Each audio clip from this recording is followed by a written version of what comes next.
안녕하세요. 지세 수리논리 분야 김정숙입니다. 오늘 이번 시간에는요, 저와 함께 지세의 수리논리에 대해 기출유형 분석을 한번 해보겠는데요. 수리논리 하시면은 수학을 생각하시면 돼요. 쉽게 수학 분야인데, 보시면 우리나라 이렇게 교육과정에서 보면 수포자들이 많잖아요. 그래서 수리논리를 되게 어렵게 생각하시는 분들이 많거든요. 근데 수리논리 분야는 이렇게 공부를 해보시면 문제가 그렇게 어렵지는 않아요. 그래서 문제는 어렵지 않은데 이렇게 빠른 시간 내에 풀어야 한다는 강압감이 들어서 지금 이렇게 자신 없어 하셔가지고 시간을 놓치는 경우가 많거든요.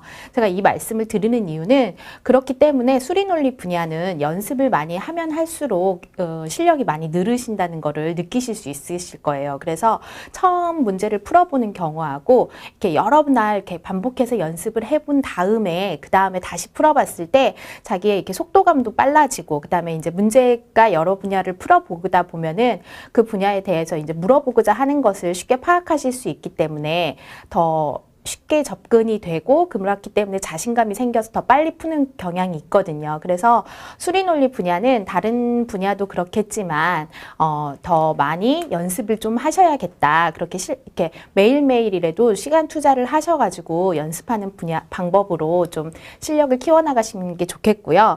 수리논리 분야에서 출제되는 것을 한번 말씀드려 볼게요. 수리논리에서 출제되는 방향을 보면은 응용 계산이라고 해서 지금 첫 번째 페이지에 이렇게 나와 있는데 방정식, 부등식 분야가 있어요. 그러니까 흔히 우리가 학창 시절에 공부했던 수학 분야를 생각하시면 돼요. 방정식, 부등식이나 무슨 수 찾기나 그다음에 도형의 넓이에 관한 거나 확률 통계 같은 게 문제가 많이 출제되는데요. 그 중에서도 매년 출제되는 경향을 보면은 거의 방정식, 부등식 분야와 그다음에 확률 통계 분야 쪽이 조금 더 많이 다른 영역보다는 출제되는 경향이 있기 때문에 학창 시절에 공부했던 수학에서 부족한 부분이 있다. 그렇게 생각을 하시면은 방정식이나 부등식 그리고 확률 통계 부분을 더 중점적으로 공부하시면 되겠어요. 하지만 이제 이 응용 계산 부분은 그렇게 비중이 높지 않아서요. 그러니까 그동안 했던 거를 약간 복습하는 차원으로 공부를 하시면 되겠고요. 보통 수리논리에서 많이 나오는 게 자료 해석에 관한 분야 문제가 많이 출제되거든요. 근데 자료 해석 같은 경우에는 그래프나 그다음에 도표 같은 것을 보고 이제 해석하는 문제도 많이 출제되고 그다음에 계산하는 문제 그리고 이제 방정식으로 활용해서 푸는 문제 그다음에 추론하고 이렇게 변형되는 문제가 많기 때문에 시간이 많이 필요해요. 그러니까 그 자료 해석 분야 부분을 문제 연습을 많이 좀 하시고 그다음에 쉽게 푸는 방법을 조금 연구를 하신 거 그거를 갖다가 자기 것으로 만드는 게 제일 중요한 문제가 되겠습니다. 그래서 수리 영역에서 지금 출제되는 기출 문제 중에서도 제가 말씀드렸듯이 이번 시간에는 이렇게 그 기출 유형 분석을 해볼 텐데 대표적으로 한 문제씩 이렇게 공부를 해보도록 하겠습니다. 첫 번째로 보시면은 지금 수리논리 분야에서 보면 응용 계산에 관한 문제가 쭉 나와 있어요. 지금 좀 많은 비중으로 문제가 나와 있는데 왜냐하면 유형이 많잖아요. 그러니까 그 유형들에 대해서 대표적인 식 같은 것은 좀 기억을 하고 그러니까 수리논리 분야 문제를 풀어주시면 좋겠습니다. 그래서 보시면 1번 같은 경우에는 지금 방정식과 부등식이라고 돼 있어요. 1번 같은 경우에는 지금 꿀물을 녹여서 꿀의 양은 몇인가 지금 1번 문제는 직접 풀어보진 않는데 지금 이런 문제가 나와 있는데 이게 대표적인 방정식의 활용 문제잖아요. 근데 농도에 관한 문제예요. 그래서 우리가 이렇게 나왔을 때 농도에 관한 식 같은 거는 정확하게 이 문제를 읽었을 때 식을 세워줄 수 있을 정도로 기본 식은 좀 인지를 하고 계셔야겠는데요. 농도 같은 경우에는 전체 물의 양 분의 물질의 양 곱하기 용질의 양 곱하기 100을 하시면 농도가 나오는데 보통 농도를 구하는 문제는 나오지 않잖아요. 용질. 그러니까 여기 같은 경우에도 포함된 꿀의 양을 구하라고 했거든요. 그러니까 뭐 소금물이라고 한다면 소금의 양을 구해라. 설탕물이라고 한다면 설탕의 양을 구해라. 그런 문제인데 이 소금의 양 같은 경우에는 100분의 농도 곱하기 소금물의 양 전체 그런 식을 기본적으로 생각을 하고 계셔야 되겠고요.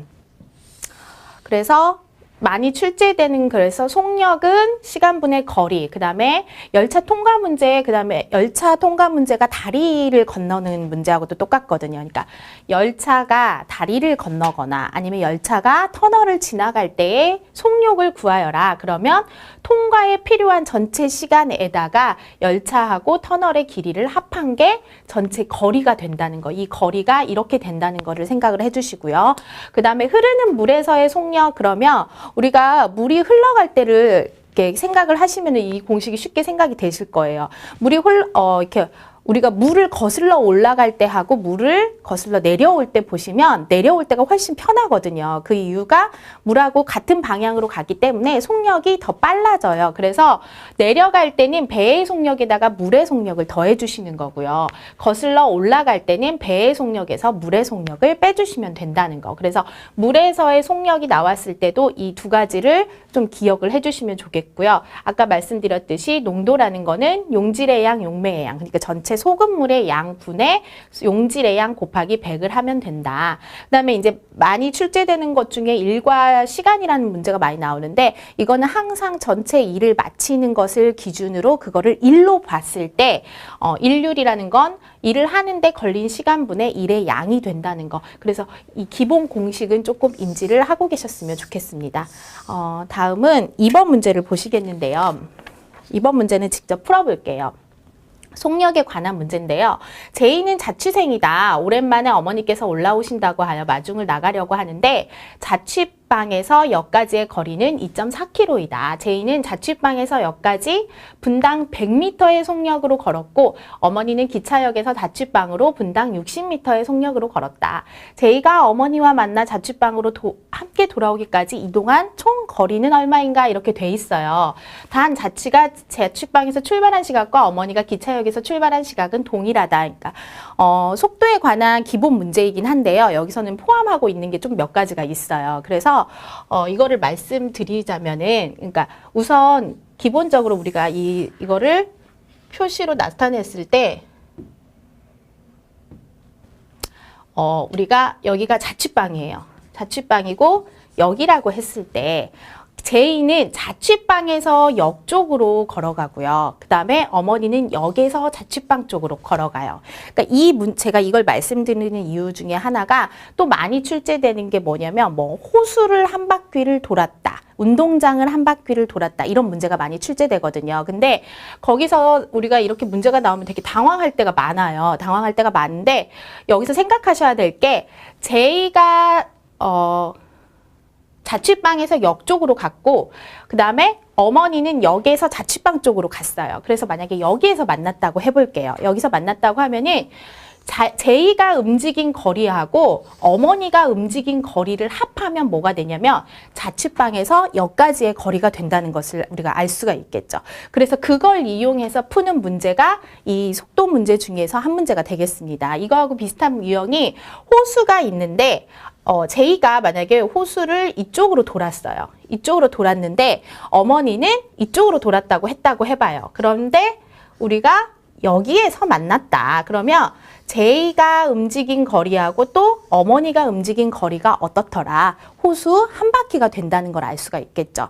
그래서 움직이는 방향이, 그러니까 출발 시간은 똑같은데 움직이는 방향이 반대라고 했다고 하면은 둘이 똑같은 시간 동안 움직인 거리의 합이 이 전체 거리가 된다는 것으로 놓고 풀면은 쉽게 푸실 수 있겠어요. 그래서 저는 이 정답 큐에서는 지금 제2가 이동한 거리를 x라고 뒀는데 저 같은 경우에는 보통은 움직인 시간, 이렇게 같이 움직였다고 하면은 시간을 x로 두고 한번 풀어볼게요.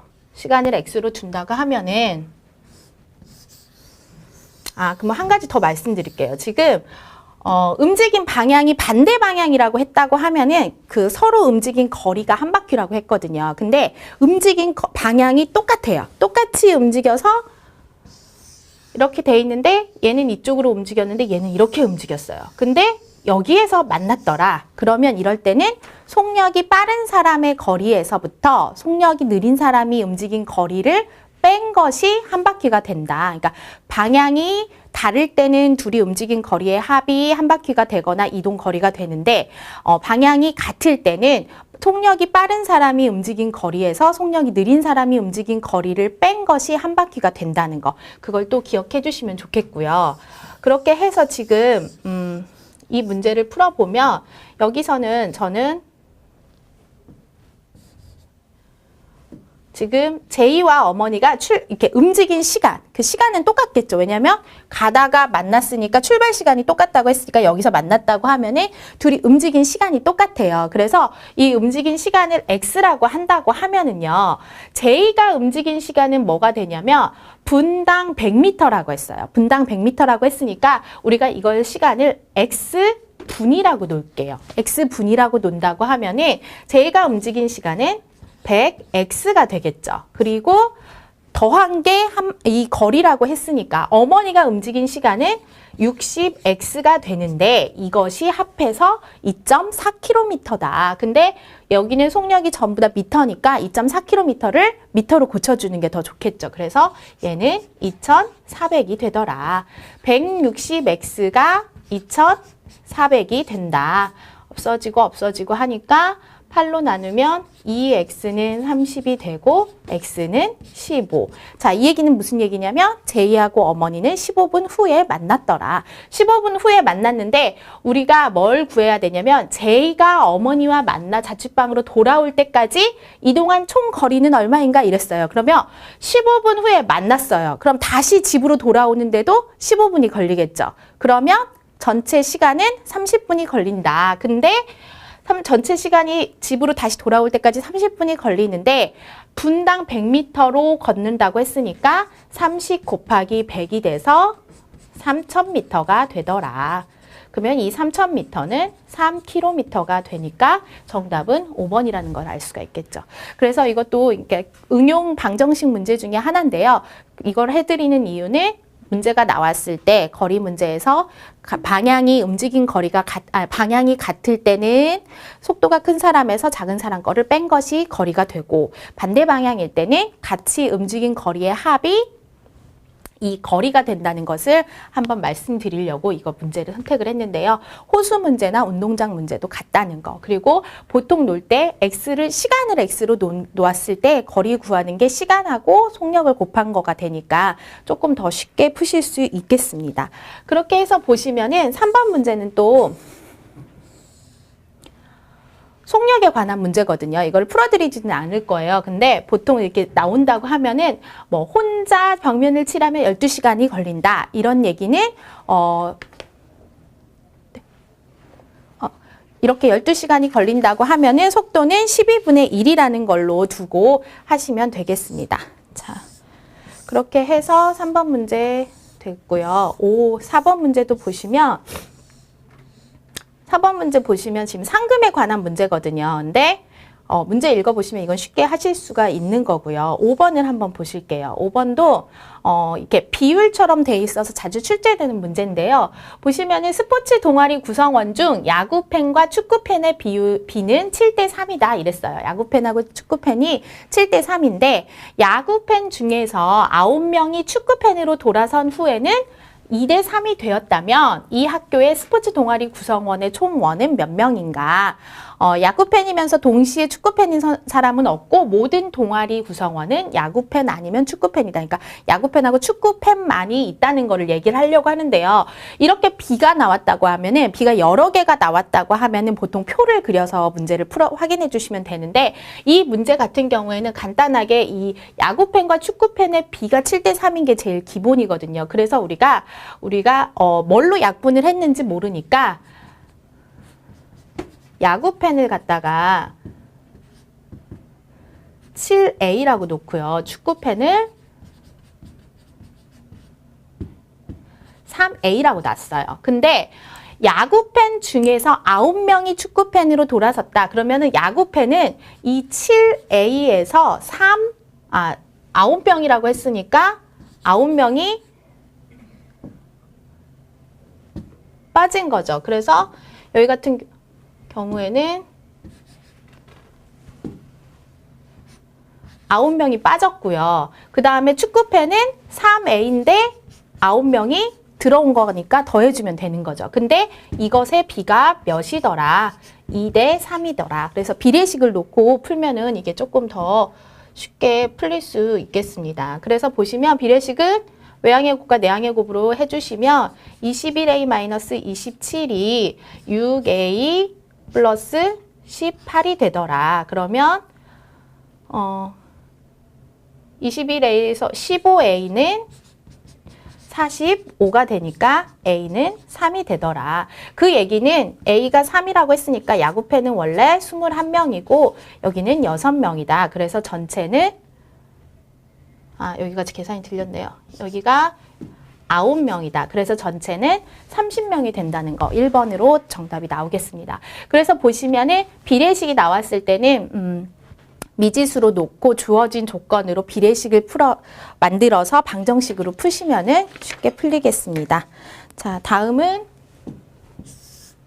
7번 문제 보시겠는데요. 6번도 잠깐 설명을 드릴게요. 6번은 문제를 직접 풀지는 않을 텐데 경우의 수에서 나오는 공식에 관한 문제가 나와요. 그래서 보시면 경우의 수에 관련된 기본 공식에서 순열, 중복순열, 조합이 나와 있는데 순열하고 조합을 기본으로 이렇게 구분을 하실 줄 아셔야 되는데 순열 같은 경우에는 순서가 있는 경우, 그 다음에 조합 같은 경우에는 순서가 없이 상관없이 할 수 있는 경우고 중복순열은 그 중에서도 중복을 허락해서 뽑는 거, 중복 조합도 나올 수가 있는 거죠. 네, 여기 지금 공식은 안 나와 있는데 그렇게 해주면 되더라. 그래서 순열 같은 경우에는 우리가 제일 많이 하는 게 회장, 부회장이에요. 4명 중에서 회장 1명, 부회장 1명을 뽑을 때 우리가 수식으로 표시를 하면은 4P2로 표시를 해서 이거는 공식이 4부터 시작해서 2개까지만 곱해줘라. 공식으로 하면 쉽게 하시면 이렇게 되는 거고요. 그게 수식으로 나타냈을 때는 n-r 팩토리얼분의 n 팩토리얼이 되더라. 이 n 팩토리얼이라는 거는 4 팩토리얼이라고 했다고 하면은 4, 3, 2, 2를 계속 곱하라는 얘기고요. 4 마이너스 그러면 r이 2니까 여기가 2 팩토리얼이 나오거든요. 2 팩토리 나오면은 이거는 2 곱하기 1이더라. 그래서 결국에 남는 거는 얘가 되더라. 그래서 순열 같은 경우에는 P가 된다. 퍼미테이션이 되는 거고 조합 같은 경우에는 4명 중에서 주번 2명을 뽑는다. 그러면 A하고 B가 주번이 된 거하고 B하고 A가 주번이 된 것이 똑같기 때문에 이거는 4C2로 표시를 하는데 이거는 n 팩토리얼을 r 팩토리얼 곱하기 n-r 팩토리얼로 나눈 것이다. 해주시면 4p2를 갖다가 뭘로 나눠라? 2 팩토리얼로 나눠라. 결국에 공식은 이게 된다. 그렇게 되면은 4부터 2개를 곱하고 2부터 끝까지 곱한 게 공식이 되는 거죠. 그래서 순열, 조합 같은 경우에는 순서가 있고 없고가 구분을 하셔야 되고 중복순열은 거기서 중복을 더 허락했을 때 이런 경우가 생긴다는 것도 기억을 해두시면 조금 더 쉽겠습니다. 7번은 많이 나오는 확률 문제인데요. 어느 날 비가 내렸다면 다음날 연속으로 비가 내릴 확률은 2분의 1이고 비가 오지 않은 다음날 연속으로 비가 오지 않을 확률은 3분의 2이다. 어제 비가 내리지 않았다면 모레 비가 내릴 확률은 이렇게 나와 있어요. 그러니까 어제 비가 내리지 않았는데 모레를 확인해 보라고 했어요. 그러면 오늘은 이렇게 생각하시는 경우가 있어요. 그러니까 그게 맞아요. 그러면 그거를 수식으로 하셔야 되거든요. 그래서 생각을 해보면 어제는 비가 내리지 않았어요. 그러면 오늘은 비가 내릴 수도 있고 안 내릴 수도 있고 그 다음에 오늘이 나왔으면 내일도 나와야겠죠. 비가 내릴 수도 있고 안 내릴 수도 있고 근데 이 경우가 있을 수 있는데 내렸을 때 내렸을 수도 있고 내렸을 때 안 내렸을 수도 있어요. 그래서 이 경우도 경우를 다 찾아서 지금 이 경우도 있어야 되고 여기서 이런 경우도 있고 지금 4가지만 확인을 해주시면 되고 모레는 당연히 비가 내리는 걸로 지금 다 결정이 돼 있는 거죠. 우리가 내릴 확률을 찾으라고 했으니까요. 어제는 다 안 내렸고 그래서 이런 경우가 나오면 어떻게 한 가지씩으로 이렇게 딱 끝내려고 생각을 하시면 안 되고 나오는 경우를 다 생각을 해서 합으로 구해주는 게 정확한 확률이 찾으려고 하는 확률이 된다는 거. 자, 근데 비가 내렸을 때 연속으로 비가 내릴 확률은 2분의 1이에요. 그러면 비가 내린 다음 날 비가 또 내리지 않을 확률도 2분의 1이라는 것도 알고 계시죠? 여사건으로 해서 전체 1에서 내릴 확률이 2분의 1이면 내리지 않을 확률도 2분의 1이다. 그 다음에 비가 오지 않은 다음 날 연속으로 비가 오질 그러니까 이런 경우죠. 비가 오지 않은 다음 날 연속으로 비가 오지 않을 확률은 3분의 2가 되고 여기서도 또 3분의 2가 되는 거죠. 그래서 여기 같은 경우에는 3분의 2 곱하기 3분의 2 곱하기 내리지 않고 내릴 확률. 내리지 않은 다음에 내리지 않을 확률이 3분의 2라는 거는 내리지 않고 내릴 확률이 3분의 1이라는 거니까 여기는 3분의 1이다. 그리고 내리지 않고 내리지 않을 확률이 3분의 2인데 내리지 않고 내릴 확률은 3분의 1이고 내린 다음에 다시 내릴 확률을 찾으라고 했으니까 여기는 2분의 1이 되더라. 그래서 이 두 가지는 됐고요. 여기에서는 내리지 않고 내릴 확률이니까 3분의 1. 내리고 내릴 확률이니까 2분의 1. 내리고 내릴 확률이니까 2분의 1. 여기는 내리지 않고 내릴 확률 3분의 1. 내린 다음에 내리지 않을 확률은 내릴 확률이 2분의 1이니까 않을 확률도 2분의 1이고 내리지 않고 내릴 확률은 다시 3분의 1이 된다. 그래서 이 경우를 다 계산을 하셔서 합으로 찾아주시면 되겠습니다. 그래서 7번을 제가 선택해서 설명을 드리는 이유는 이렇게 나왔을 경우 식 하나로 이렇게 끝내시려고 생각을 하면은 문제가 풀리지 않아요. 그러니까 실수가 나오기가 쉬워요. 이것만 생각하거나 뭐 이 넷 중에 한 가지만 생각할 수가 있는데 그게 아니라 전체를 다 생각을 하셔서 그것의 합으로 찾으셔야 된다는 거를 말씀드리려고 지금 이거를 문제를 선택해 봤습니다. 그래서 전체 나오는 경우, 그 다음 비가 연속적으로 내린 다음 날 내릴 확률이 2분의 1이라고 한다면 내리지 않을 확률도 2분의 1이다. 왜? 전체는 1인데 그것의 반대 사건을 생각해 주시면 된다는 거. 그래서 여기는 비가 오지 않은 다음 날 오지 않을 확률이 3분의 2면은 비가 오지 않은 다음 날 올 확률은 3분의 1이라는 것을 그거를 계산하신 다음에 풀어주시면 되겠습니다. 다음 문제는 8번 문제 보실게요.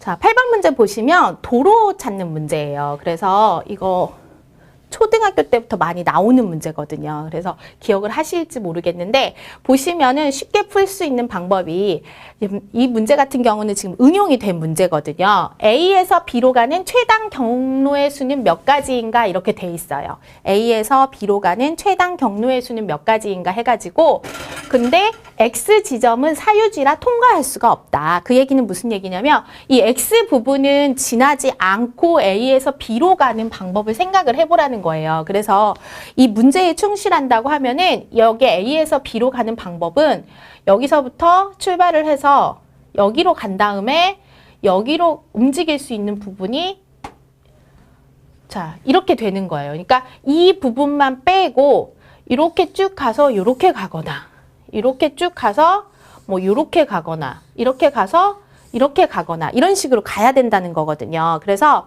이 X 부분을 지나지 않고 가는 방법이니까 이거는 조금 약간 응용이 된 거예요. 근데 그거를 설명하기 전에 먼저 A에서 B로 가는 이 X가 없다고 생각을 했을 때 A에서 B로 가는 최단 방법을 두 가지로 말씀을 드릴게요. 지금 얘를 지금 이거 X라고 하지 않았다고 했을 때 먼저 해보는 거예요. 그래서 보시면 초등학교 때 했던 방법으로는 뭐냐면 이게 근데 더 조금 쉽기는 해요. 왜냐하면 A에서 여기까지 오는 방법 중에서 가장 간단한 방법은 딱 한 가지밖에 없어요. 이렇게 오는 거. 왜냐하면 최단 경로라고 했기 때문에 A에서 여기까지 오는 방법이 이렇게도 올 수 있고 뭐 이렇게도 올 수 있고 여러 가지가 있잖아요. 근데 최단 방법이라고 한다고 하면은 그냥 직접 오는 거 딱 한 가지밖에 없다. 그래서 A에서 여기까지 오는 방법은 한 가지. 마찬가지로 여기서 여기까지 오는 방법도 한 가지. 여기서 여기까지도 한 가지, 한 가지. 이런 식으로 찾을 수가 있어요. 그렇게 해서 보시면 여기서 여기까지도 한 가지. 여기도 한 가지, 한 가지, 한 가지가 된다. 이렇게 하실 수가 있고요. 그러면 A에서 여기까지 오는 방법은 몇 가지인가 보시면 A에서 여기까지 오는 최단 방법은 여러 가지 방법이 있지만 이렇게 오거나 이렇게 오는 방법이에요. 그 얘기는 무슨 얘기냐면 여기서 여기까지 가는 게 한 가지인데 여기서도 여기까지 오는 게 딱 한 가지밖에 없으니까 결국에 보면은 여기 써 있는 숫자들의 합이 여기까지 오는 최단 방법에 숫자들이 가지수가 되더라. 그 방법을 지금 이거 x가 없다고 생각하고 전체에서 그냥 a에서 b로 가는 방법을 생각하시는 거예요. 그래서 여기서 a가 여기까지 오는 방법은 두 가지가 되고, 그럼 여기는 얘네 둘이 합한 거니까 세 가지고, 네 가지고, 다섯 가지가 된다. 마찬가지로 여기도 세 가지가 되고, 세 가지가 되고, 여기는 6가지, 10가지, 15가지가 되더라. 똑같이 보시면 4가지, 5가지, 10가지, 15가지, 20가지, 35가지, 35가지 해서 여기는 70가지가 되더라. 그래서 A에서 B로 가는 최단 거리, 지금 X가 없다고 생각했을 때 제일 가는 최단 거리는 70가지가 된다는 거를 알 수가 있어요. 근데 이거를 고등학교 때 우리가 순열 조합으로 했을 때 생각해 보시면은 이 가로축으로 하나, 둘, 셋, 네 칸이 있어요. 근데 A에서 B로 가려면 이 가로를 꼭 4번은 거쳐야 돼요. 어떤 방법으로 가든지 간에 4번은 거쳐야 되고, 세로로도 보면은 하나, 둘, 셋, 네 칸이 위로 가 있는 거기 때문에 세로로도 4칸은 거쳐야 되기 때문에 전체적으로 본다고 하면 이 길을 하나를 1로 본다고 하면은 8개의 길을 가더라. 그래서 8개를 계속 나열하는 거, 8팩토리얼을 갖다가 가로로 중복되는 게 있으니까 4팩토리얼로 나눠주고 세로로 중복되는 4팩토리얼로 나눠주더라. 그래서 이거를 계산을 해 보시면은 4, 3, 2, 1에 4, 3, 2, 1 팩토리얼은 다 쭉 1까지 곱한다고 했어요. 해서 2, 1이 되더라. 이렇게 약분이 되고 6이 약분이 되고 1, 2가 되니까 결국 70이 되더라. 똑같은 값으로 나오는 거죠. 그래서 이 경우도 기억을 해주시면 좋겠고요. 왜냐하면 이게 응용된 문제가 아니라 이런 문제가 나왔다고 하면은 가로로 4칸이고 세로로 4칸이니까 전체는 8칸인데 가로 4칸으로 나눠주고 세로 4칸으로 나눠줘서 4팩토리얼 곱하기 4팩토리얼로 나눠주면 70이 되더라. 그래서 이 경우는 70가지가 전체가 된다. 그렇게 하는 방법을 말씀드리려고 지금 설명을 드렸고요. 문제에 돌아와가지고 이제 근데 여기서는 X를 지나지 않고 가는 방법을 찾으라고 했거든요. 그래서 보시면 여기만을 뺀 나머지를 생각을 해주시면 되니까 여기까지 오는 방법을 생각해 보자. 그럼 여기는 쭉 1이 되겠죠. 그리고 여기도 1이 되겠고요. 여기는 2가 되겠고 여기로 오는 방법은 지금 여기까지는 3가지밖에 없어요. 3가지. 요거 하나 3가지밖에 없고 여기도 3가지. 그럼 여기는 6가지가 되겠고요. 그리고 이게 그대로 올라와야 되니까 왜냐면 여기는 거치면 안 되거든요. 그러니까 그대로 올라와야 되니까 여기는 또 그대로 6가지가 되겠고요. 여기는 7가지가 되겠죠. 7가지가 되겠고 여기는 4가지, 5가지, 10가지, 15가지, 16가지, 23가지, 여기는 31가지가 돼서 전체는 54가지가 된다는 거. 그래서 정답은 5번이 되겠습니다. 자, 이거하고 비슷한 문제가 지금 실전연습 수리논술 25번 문제가 있거든요. 그래서 그거는 이렇게 1111 이렇게 찾아서 하시는 방법도 좋고 아니면 제가 알려드린 아까 그 공식으로 하셔도 조금 더 빨리 구하실 수 있는 문제가 되겠습니다. 그거 한번 연습해 보시기 바랍니다. 자, 다음은 9번 문제 보실게요. 자, 9번 문제는 경우의 수에 관한 건데요. 국회의원의 A당 의원이 20%고 B당 의원이 80%로 구성이 돼 있다. 그렇게 했을 때 소속 위원회 땡땡 위원회 소속 A당 의원 중 20%가 비례대표 의원이고 B당 의원의 40%가 비례대표 의원이라고 했을 때 어떤 국회의원이 땡땡 위원회의 비례대표 위원이라고 할 때 그 사람이 A당 소속일 확률을 구하여라 그랬어요. 그래서 이 문제 같은 경우에는 지금 조건부 확률의 문제예요. 조건부 확률의 문제인데 그냥 확률을 구하라고 하면은 조금 더 간단할 텐데 조건부 확률인데 이 문제 같은 경우에는 이 의원이 확률을 구하는데 이 의원이 비례대표 의원일 때 A 당일 확률을 구하여라. 지금 그 얘기를 하는 거거든요. 우리가 조건부 확률 표시를 비례대표 의원일 때 A 당일 확률을 구하여라. 그럼 이거는 공식으로 어떻게 되냐면 확률을 찾는데 어떤 확률을 찾아라. 비례대표인 확률을 찾아라. 근데 그 중에서 A당이면서 비례대표인 것의 확률을 해주면 이 조건부 확률의 정답이 되는 것입니다. 그래서 비례대표일 확률 같은 경우에는 비례대표라는 거는 A당이면서 비례대표일 수도 있고 B당이면서 비례대표일 수도 있기 때문에 전체를 구해주셔야 돼요. 그래서 A당이 될 확률은 0.2인데 그 중에서 비례대표가 또 20%니까 0.2가 되겠죠. 그래서 0.2 곱하기 0.2 또는 B당인데 0.8인데 비례대표 의원일 거 0.4가 되는 게 B당일 거죠. 그래서 이 전체의 비례대표일 거는 0.2 곱하기 0.2 더하기 0.8 곱하기 0.4가 되더라. 그 중에서 A당이면서 비례대표 의원일 거는 뭐냐면 이만큼이 되겠죠. 0.2 곱하기 0.2가 되더라. 그것을 계산해주면 되겠습니다. 0.04가 되고 0.32가 되니까 0.36분 중에 0.04가 된다. 그러면 36분의 4가 되니까 정답은 9분의 1이 되겠습니다. 그래서 9번 같은 경우에는 조건부 확률을 한번 말씀드리려고요. 비례대표이면서 A당일 거는 전체 비례대표 중에서 A이면서 비례대표인 것의 확률로 구해주시면 되는 문제가 되겠습니다. 자, 지금까지 9문제 이렇게 보시면서 응용 계산에 관한 문제를 보셨는데요. 응용 계산에서는 그 방정식, 부등식하고 확률 통계 위주로 공부를 하시면 되는데 특히 그 방정식, 부등식에서는 기본식을 좀 인지하시는 게 중요하다고 다시 한번 말씀드리겠습니다.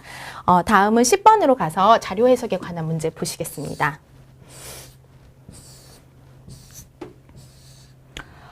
자료 해석 중에서도 해석에 관한 문제인데요. 지금 보시면은 표가 나와 있어요. 제시된 표는 2013년에서 2017년 동안 발생한 해상 조난 사고 현황을 정리한 것이다. 이에 대한 설명으로 옳지 않은 것을 고르시오. 이렇게 돼 있어요. 그래서 자료 해석에서 또 중요한 내용은요. 문제를 정확하게 읽으셔야 된다는 거예요. 지금 보기도 보시면은 비슷한 말이 막 되게 많아요. 선박의 발생이냐, 선박의 구조냐, 뭐 인명의 발생이냐, 인명의 구조냐 이런 거를 정확하게 빨리 캐치하셔야 되고 실수가 없도록 조심하셔야 되고요. 그 다음에 옳지 않은 것을 찾으라고 했어요. 그러니까 원래 정확하게 한다면 내가 이게 옳지 않은 건 확실해 이렇게 하면은 그냥 넘어가셔도 돼요. 이 수리논리 같은 경우에는 문제를 빨리 푸는 게 관건이 되기 때문에 빨리 정확하게 푸는 연습, 특히 실수가 나오지 않도록 그래서 문제는 정확하게 보셔야 된다는 거. 그래서 옳지 않은 것을 고르라고 했어요. 그래서 보시면요. 1번 보시면 2013년 대비 2017년에 선박사고 구조불능 건수의 증가율은 인명사고 구조불능 건수의 증가율보다 작다 이렇게 돼 있어요.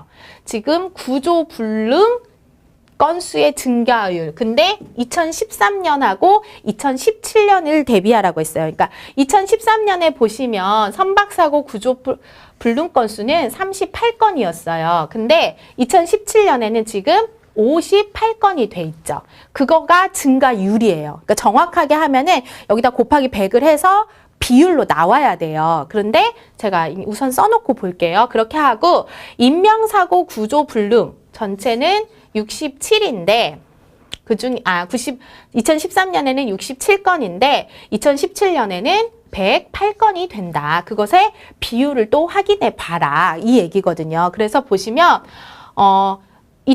선박사고 구조 불능 건수의 증가율은 인명사고 구조 불능 건수의 증가율보다 작다. 그러니까 얘가 작다라고 지금 말을 하고 있어요. 그래서 이게 옳은지 틀린지 한번 확인을 해볼게요. 근데 제가 처음에 말씀드렸듯이 증가율이라고 했기 때문에 정확하게 한다면은 곱하기 100 곱하기 100을 해서 비율을 찾아야 돼요. 근데 이 문제 같은 경우에는 저는 이제 비율을 항상 찾을 수가 없기 때문에 좀 말씀을 드리면 이 분모와 분자의 증가를 갖다가 보시면 되거든요. 우리가 그냥 쉽게 생각을 했을 때 분모 같은 경우에는 나누는 수예요. 나누는 수이기 때문에 나누는 수가 커진다는 것은 우리가 가져갈 수 있는 몫이 작아진다는 거죠. 그래서 분모가 얼마나 커졌느냐, 그러니까 분모가 많이 커졌다고 한다면 이 전체적으로는 작아졌다는 얘기예요. 근데 분자는 또 증가할수록 커지는 게 되는 거죠. 그렇기 때문에 여기서 보시면은 근데 이거는 솔직히 이렇게 딱 구분이 많이 안 돼요. 차이가 별로 많이 나지 않아서 어떤 경우 뭐 10분의 8이었는데 얘가 30분의 15가 됐다. 이렇게 얘기를 해볼게요. 그러면 분모 같은 경우에는 20이 커졌어요. 그러니까 거의 3배 가까이 됐잖아요. 그러니까 20만큼이 커졌으니까 많이 작아졌어요. 많이 작아졌는데 분자는 딱 7만큼만 커졌어요. 7만큼만 커졌기 때문에 이거는 조금 커진 거하고 똑같아요. 근데 작아질 때는 많이 작아졌는데 올라갈 때는 조금 올라갔으니까 전체적으로 보면 이렇게 그 비율이 감소한 것이다. 이렇게 우리가 나타낼 수가 있거든요. 근데 지금 이거 같은 경우에는 숫자의 차이가 많이 나니까 이렇게 확실하게 정확하게 계산해 보지 않아도 나오는데 1번 같은 경우에는 지금 보시면은 뭐 얘 같은 경우에는 50이 증가했고 여기 같은 경우에는 30은 더 안 되고 29 정도가 됐잖아요. 그래서 보시면 여기는 플러스 29만큼이 됐고 여기는 플러스 50만큼이 됐다. 그래서 보시면은 분모가 증가를 조금 했는데, 그러니까 분모의 숫자가 증가를 했다는 거는 전체적으로는 감소했다는 얘기죠. 그래서 이거는 분모가 조금 감소를 했는데 50만큼이 증가했으니까 거의 2배 가까이 증가를 한 거예요. 그래서 분자는 조금 더 많이 증가를 한 거를 알 수가 있어요. 그래서 전체적으로 비율로 본다면 분모가 감소한 것보다 분자가 증가한 게 크기 때문에 많이 증가했더라. 그래서 비율이 얘가 더 커졌더라. 그래서 2013년에 선박사고 구조 불능 건수보다 인명사고 구조 불능 건수 증가율이 작다는 게 옳은 문장이 된다는 것을 알 수가 있습니다. 그래서 저 같은 경우에는 숫자의 크기가 얼마만큼 커졌는지 그냥 비율을 계산하는 것보다는 근데 이게 차이가 거의 안 나면은 정확하게 계산을 하셔야 돼요. 근데 지금 같은 경우에는 얘는 2배가 채 많이 안 되는데 거의 2배가 되기 때문에 여기는 2배가 되려면은 지금 아직 9나 차이 나는 거고 여기는 8이 차이 나는 거잖아요. 그러니까 1 하나로 지금 분자가 더 많이 증가해서 전체적으로 비율이 증가했다는 걸 알 수가 있거든요. 그래서 많이 증가가 됐다는 거. 그래서 이거는 옳은 문장이 된다는 거. 그래서 숫자가 이렇게 커질 경우에는 비율을 정확하게 계산하는 것보다 분모 증가나 분자 증가가 어느 쪽이 더 많은지를 확인해 보시면 근데 조심하셔야 될 게 분모는 증가했다는 거는 비율이 감소했다는 거고 분자는 증가했다면은 크게 증가했다는 거를 기억해 두시면 좋겠습니다. 그래서 이거는 옳은 문장이 된다는 거. 숫자를 비교를 해본다는 거고요. 이 두 번째 보시면 이번 지문 보시면 2014년 대비 2017년에 인명사고 구조 건수의 증가폭은 이렇게 돼 있어요. 2014년하고 2017년을 비교하는데 구조 건수 그러면은 여기하고 여기를 비교를 해보라는 거예요. 그러면 지금 보시면 17,228이고 1,695니까 거의 600 정도가 되는 거잖아요. 그러니까 6,500 정도가 된다. 이렇게 비교를 해보실 수 있고 선박사고 구조 건수의 증가폭 선박사고 같은 경우에는 지금 1,351이고 3,100이니까 1,600 정도가 될까요? 그 정도가 될 것 같은데 1,600, 1,700 정도라고 해볼게요. 1,700 정도가 되더라. 잘 안 나오네요. 이렇게 된다고 하면 3배 이상이다. 6,500이라는 거는 2,000의 3배잖아요. 근데 얘가 2,000이 채 안 되기 때문에 3배 이상이 된다는 거는 우리가 맞다고 그냥 정확하게 계산 안 하셔도 이렇게 눈으로 확인하실 수가 있고요.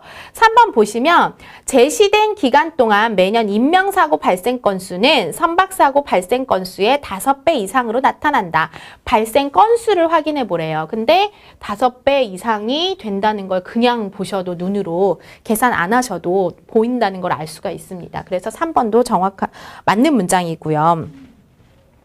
4번을 보시면 2014년에서 2017년 기간 동안 선박사고 발생 건수의 합은 같은 기간 인명사고 발생 건수의 20% 미만이다 이렇게 돼 있어요.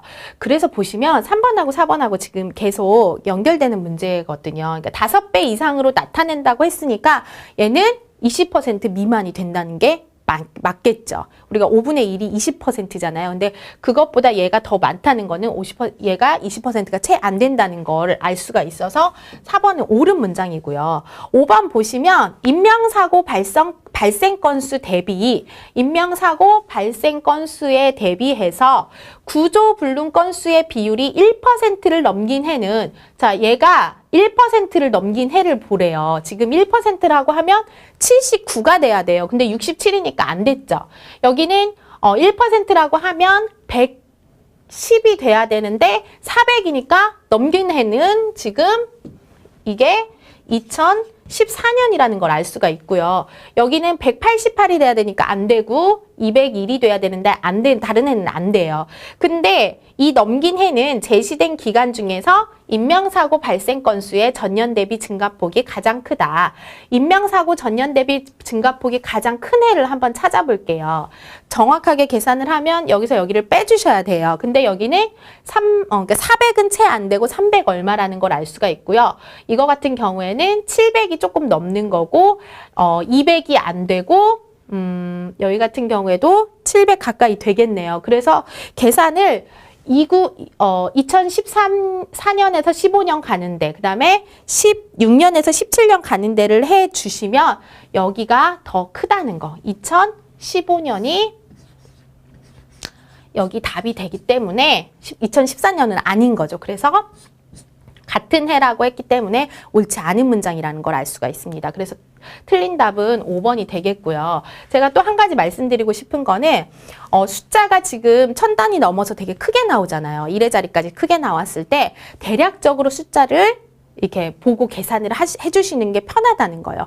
정확하게 하면은 좋겠지만 시간상으로 그게 안 되니까 1%를 찾아라. 그러니까 여기에 만약에 10%를 찾아라. 그러면은 2개만 보시면 되죠. 79.6 정도로. 그리고 1%면 그거에 또 10이니까 7만 보면 된다. 10%면 796이네요. 그래서 1% 같은 경우에는 79만 보면 된다는 거. 그런 식으로 그렇게 나눠서 계산을 해주시면 되겠습니다. 그래서 10번 문제 같은 경우에는 정답이 5번이고 자료 해석에서 해석 부분인데 중요한 포인트는 문제를 실수 없이 잘 읽고 이렇게 해석을 하셔야 된다는 게 중요 포인트가 되겠습니다. 다음 19번 문제 보시겠습니다. 19번 문제 보시면 이번에는 자료 해석 계산에 관한 문제인데요. 제가 이제 다른 거 뭐 해석이나 추론이나 변환이나 이렇게 했을 때 뭐 이 문제는 그냥 풀지 마세요 이렇게 말씀을 드리지는 않거든요. 근데 이 계산 문제 같은 경우에는 시간이 많이 걸리는 그런 단점이 있어요. 그래서 계산이 어렵지는 않는데 시간이 많이 걸리기 때문에 저 같으면은 다른 문제 다 푼 다음에 시간 여유가 있을 때 문제를 풀거나 아니면은 우선 건너뛰고 다른 문제를 먼저 풀으시라고 권해드리고 싶거든요. 그래서 19번 문제 보시면 계산 문제예요. 그러니까 계산 문제가 어렵진 않은데 시간이 많이 걸린다는 거. 그리고 계산을 할 때 정확하게 해야 되기 때문에 그런 훈련도 좀 필요하다는 거를 말씀드리고 싶습니다. 그래서 19번 문제 보시면 땡땡공사 전략기획본부에서 근무하는 제2대리는 총무팀의 요청에 따라 지난해 전략기획본부에서 사용한 비품 비용을 분석하고 있다.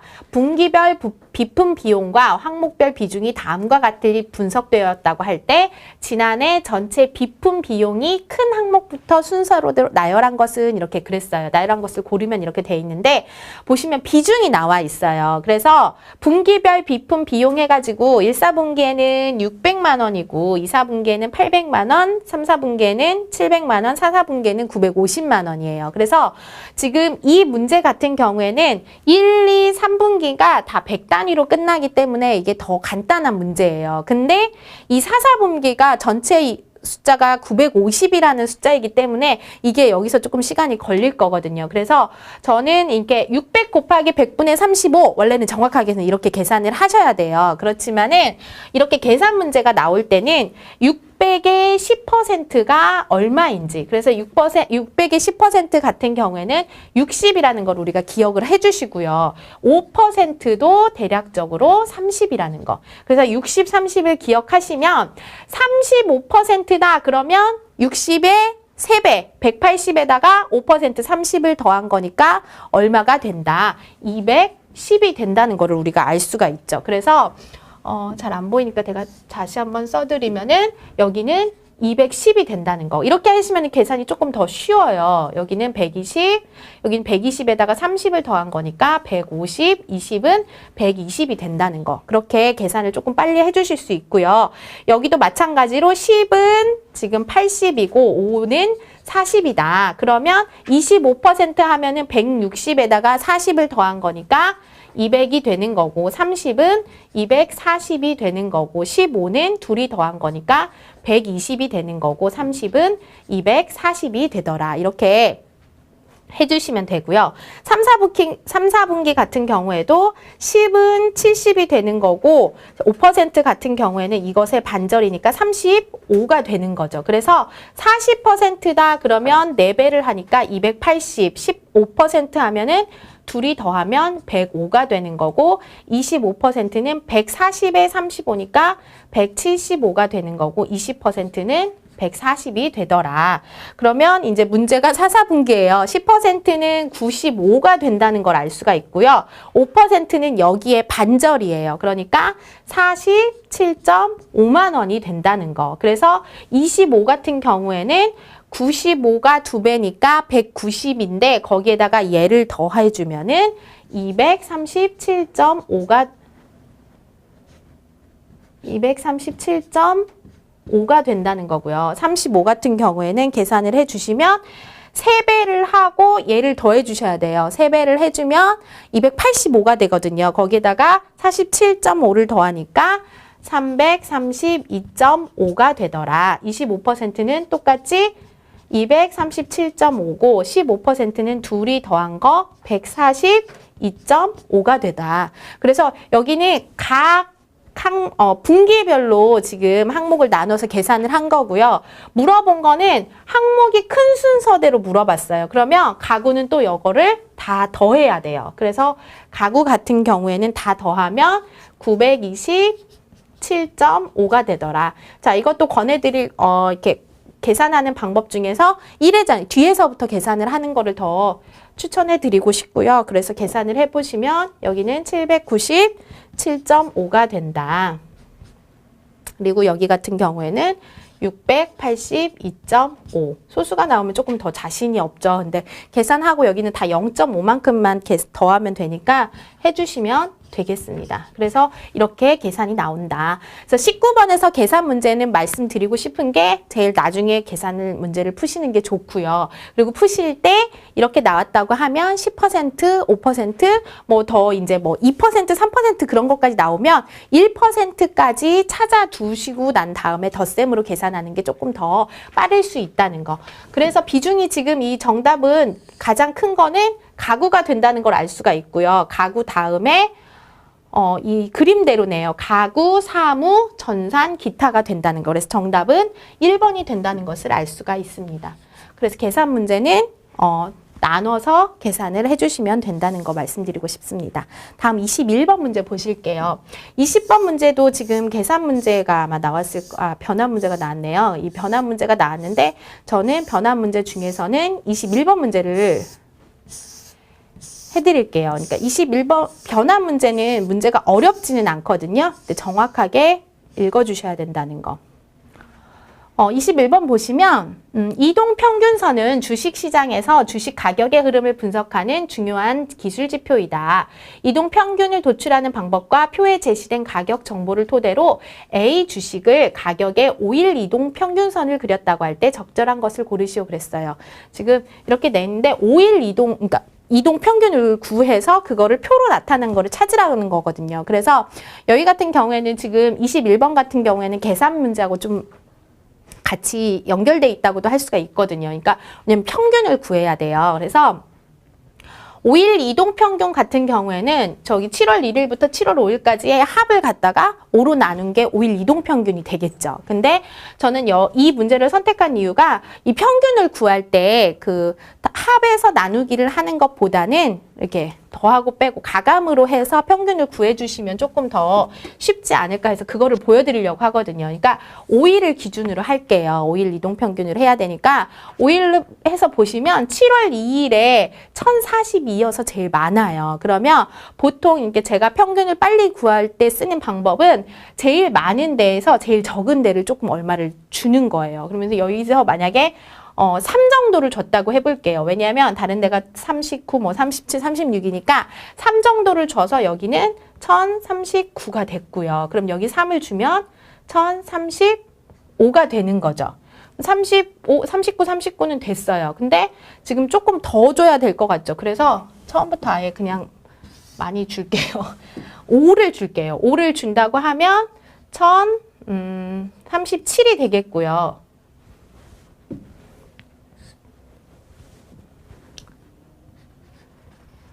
5를 준다고 하면 여기도 1037이 되겠죠. 그러면 1037, 1037, 1037이 나왔는데 여기가 1037이 안 됐어요. 그러면 여기서 또 하나를 주고 여기를 1037을 맞출게요. 그럼 1037이 다 됐죠. 그럼 여기는 1037을 한다고 하면 1이 남잖아요. 근데 이 1을 다 똑같이 2로 나눈다고 하면은 여기에 평균은 지금 1037.2가 된다는 걸 알 수가 있습니다. 그래서 더하고 나누지 않아도 큰 거에서 작은 것을 얼마씩 준 다음에 이렇게 가감을 해서 계산을 하면은 조금 더 빠를 수도 있거든요. 그래서 저는 이 방법을 좀 추천합니다. 그러니까 지금 자릿수가 좀 커서 이게 빨리 안 보여졌는데 그런 방법이 있고요. 그래서 첫째 날은 1037.2가 나와야 돼요. 그래서 5일 이동 평균의 첫 번째는 1037.2고 이제 그 다음을 하는 거를 또 말씀을 드리자면은 그 다음 거는 또 더해서 나누는 것보다는 이번에는 2일에서 6일을 봐야 돼요. 그래서 보시면 1032가 빠지고 1037이 들어왔어요. 그 얘기는 무슨 얘기냐면 5가 더 커졌다는 거죠. 전체 합에서 5가 더 커졌다는 거는 평균으로 보면 1이 더 커졌다는 거잖아요. 그래서 여기까지는 1037.2였다고 하면 그 다음은 1이 더 커진 1038.2가 되겠더라. 1만큼이 더 커진 전체 합이 1032가 빠지고 37이 들어왔으니까 5가 커졌으니까 평균으로 하면 1이 커졌기 때문에 1038.2라는 거고요. 그 다음번에 또 했다고 하면 그 다음번에는 이번엔 1036부터 1042예요. 그러면 얼마만큼이 커졌냐면 6만큼이 커진 거죠. 6만큼이 커졌다고 하면 여기 6만큼이 커진 게 아니라 1042가 빠지고 1042가 다시 들어온 거예요. 그러니까 똑같아져서 이번에도 1038.2가 된 거고요. 그 다음 또 평균을 구한다고 하면 이번에는 1036이 빠지고 1032가 들어왔어요. 그 얘기는 4만큼이 줄어들었다는 거죠. 4만큼이 줄어들었다는 거는 평균으로 하면은 근데 좀 이상한데? 셋, 다섯 잘못했네요. 여기까지 해서 여기까지예요. 그러니까 36이 빠지고 41이 들어왔으니까 5만큼이 커졌으니까 전체 합에서 5만큼이 커졌다고 하면 1만큼이 평균에서는 증가했더라. 그래서 그 다음은 1039.2가 되더라. 그리고 그 다음번을 또 한다고 하면은 37이 빠지고 49가 들어오니까 12만큼이 증가했다. 12만큼이 증가했다는 거는 5로 나누면 1.2가 증가했다는 거거든요. 그래서 보시면 40점 제가 자꾸 6개로 계산을 하네요. 이게 아니라 39부터네. 39가 빠지고 49가 들어왔으니까 또 1만큼이 증가해서 1040.2가 되더라. 그래서 이걸 표로 찾으시면 되겠어요. 37.2, 1038.2, 1038.2, 1039.2, 1040.2를 찾아보시면 정답은 2번이 되겠고요. 자, 여기 변환해서 제가 말씀드리고 싶은 거는 이동평균을 찾으라고 했어요. 그래서 이동평균을 찾는데 5일 이동평균을 찾을 때 평균 처음에 구할 때는 가감법으로 해준다는 거 하고요. 그 다음부터는 빠진 수하고 더해진 수가 얼마씩 차이가 나는지 그것을 5일 평균으로 해서 찾아주시면 된다는 거. 제가 지금 금방은 실수를 많이 했는데 그렇게 실수하지 않도록 연습해 보시라고 지금 보여드린 거라고 생각하시면 되겠습니다. 다음은 23번 문제 보실게요. 23번도 많이 출제되는 문제 중에 하나인데요. 추론 문제거든요. 자, 추론 문제는 그렇게 어렵지는 않아요. 근데 문제를 정확하게 읽고 항상 이 자료 해석이 그렇듯이 정확하게 읽고 거기에 해당되는 걸 찾아주셔야 되거든요. 보시면은 2014년에서 2018년까지 도시 군 계획 시설 현황을 나타낸 것이다. 조건을 통해 판단했을 때 A에서 D까지 해당하는 시설을 바르게 연결된 것을 고르시오. 이렇게 돼 있어요. 그래서 군 계획 시설 했는데 블랭크가 생겼어요. 이거를 추론하는 문제예요. 지금 유통시설, 체육시설, 환경시설은 나와 있고 보통 다 지금 면적과 비율이 다 나와 있을 때 조건이 뭐냐면 2018년 교통시설 면적 비율과 방제시설 면적 비율의 차이는 2%포인트 미만이다. 그러니까 2018년만 확인을 하면 되는데 면적의 비율이에요. 그렇게 된다고 하면 여기하고 여기하고 나와 있는 거는 굳이 확인을 안 하셔도 되고요. 여기하고 여기가 안 나와 있어요. 지금 A, B, C, D가 있는데 얘네들의 차이가 얼마냐면 2%포인트 차이래요. 지금 그렇게 했으니까 이것 중에서 두 개를 고르는데 2%포인트 이내로 되는 거를 찾아보면은 A하고 C가 2%포인트 미만이라는 걸 알 수 있으니까 교통과 방제시설은 A하고 C가 되더라. 그래서 이 추론 문제는 보기를 또 지워주면서 하시면 더 빨라요. A하고 C는 교통하고 방제만 나와야 돼요. 그래서 보시면 교통이나 방제가 나와 있고 교통이나 방제가 나와 있는데 1번 같은 경우에는 공간이 나와 있으니까 이게 틀렸다는 걸 알 수가 있죠. 그래서 지워주시고요. 2번 보시면 교통시설, 유통시설, 체육시설의 면적은 주어진 기간 중 매년 꾸준히 증가한 것으로 나타냈다. 이렇게 돼 있어요. 유통이나 체육은 이미 나와 있어요. 그러면 교통시설을 보시면 되거든요. 근데 우리가 앞에 조건에서 교통하고 방제가 A하고 C라고 했으니까 A하고 C 중에서 면적이 계속 꾸준히 증가한 걸 확인해 보시면 돼요. 그래서 보시면 A는 계속 꾸준히 증가가 됐죠. 그리고 C 같은 경우에는 처음부터 감소가 됐어요. 그래서 알 수 있는 게 A가 뭐가 된다. 교통시설이 된다는 것을 우리가 추론할 수가 있어요. 그래서 A는 교통시설이 된다. 그래서 A가 교통시설이라고 했으니까 요거는 지워줘야겠죠. 그러면 C는 당연히 방제시설이 되는 거죠. 그래서 이 둘 중에 하나가 된다. 그리고 세 번째 조건을 보면 교통시설과 공간시설의 면적 합계는 매년 전체 면적의 50%를 초과한다. 이렇게 돼 있어요. 그러면 공간시설을 찾아야 되는데요. 50%가, 그러니까 A가 교통이라는 걸 알았는데 이 32.7하고 합해서 C는 제외해야겠죠. C는 이미 다른 걸로 갔으니까. 그러면 B나 D를 확인해 봐야 되는데 50%가 넘으려면 뭐가 필요하겠죠? B가 필요하겠죠. 그래서 B가 공간시설이라는 걸 알 수가 있어요. 그래서 정답은 2번으로 확인이 되겠습니다. 그래서 이 추론 문제 같은 경우에는 조건에 따라서 하나씩 보기를 지워주면서 보시면 된다는 거. 이렇게 문제가 그렇게 어렵지 않은데 조건을 정확하게 보고 해석을 하시면 되겠다는 것을 말씀드리고 싶습니다.